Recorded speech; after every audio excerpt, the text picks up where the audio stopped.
Смотри, Қасым-Жомарт, шарикке жабыстырамыз. Не бар мына жерде? Дыня, клубника, ананас. Ар жабыстырам. Теперь вишня. Не банан. Даже не бар. Давай смородину. На, держи.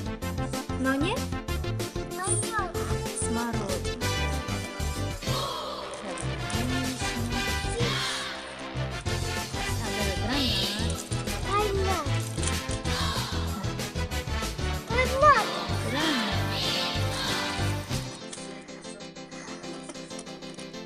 Молодец. Апельсин. Апельсин. А я писала.